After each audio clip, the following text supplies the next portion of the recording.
Merci Madame la maire. Madame la maire, mes chers collègues, en préambule, permettez-moi de saluer à nouveau la grande qualité du travail accompli par la Commission du Vieux-Paris et de son président, bien évidemment, Bernard Godillère, pour la sauvegarde de notre patrimoine parisien. Nous voyons bien qu'à l'heure actuelle, le patrimoine connaît un engouement croissant chez nos concitoyens, soucieux de préserver les grands témoins architecturaux qui ont fondé l'histoire de notre pays et de notre ville en particulier. Permettez-moi d'ailleurs de regretter, en tant que présidente de commission culture, qu'aucune communication sur le patrimoine n'ait été présentée devant notre Assemblée depuis l'élection de Madame Hidalgo. Je pense que le patrimoine de Paris, envié dans le monde entier, tant pour sa grandeur, sa richesse, sa variété et sa diversité, méritait une communication devant notre Assemblée.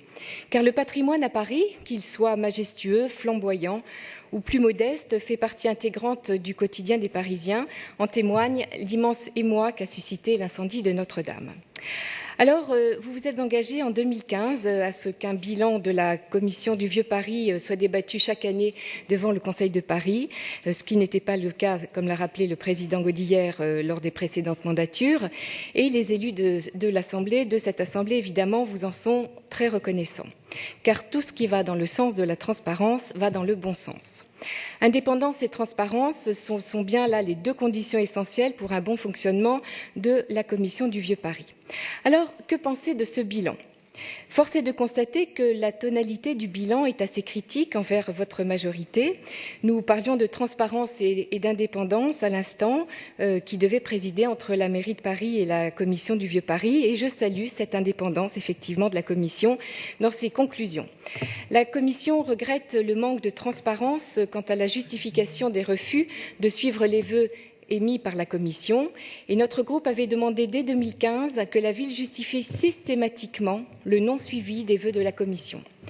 En 2018, non seulement la proportion des vœux du suivi des vœux a baissé, passant de 75 à 57%, mais en plus, les justifications semblent très insuffisantes, puisque de l'aveu même de la Commission, les éléments de refus de la part de la ville sont invérifiables.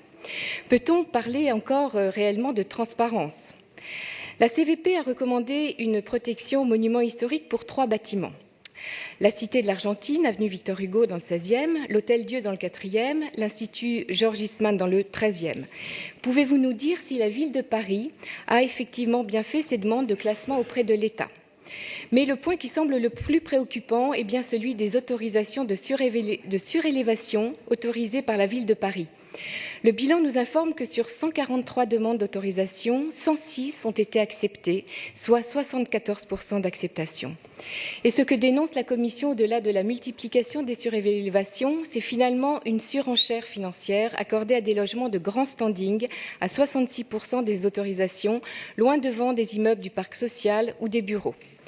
Alors, dans un contexte de forte pression du marché immobilier, il est de notre responsabilité d'élus de ne pas céder à certaines tentations financières que ne comprendraient pas les Parisiens. Car quel visage veut-on donner à Paris de demain ? Un Paris qui céderait à une spéculation financière ou bien au contraire une ville soucieuse de son patrimoine que nous ont laissé l'histoire et ses architectes à travers les époques ? C'est une vraie question qu'il convient de nous poser pour notre politique d'urbanisme, qui se doit impérativement de respecter l'héritage patrimonial qu'elle a reçu.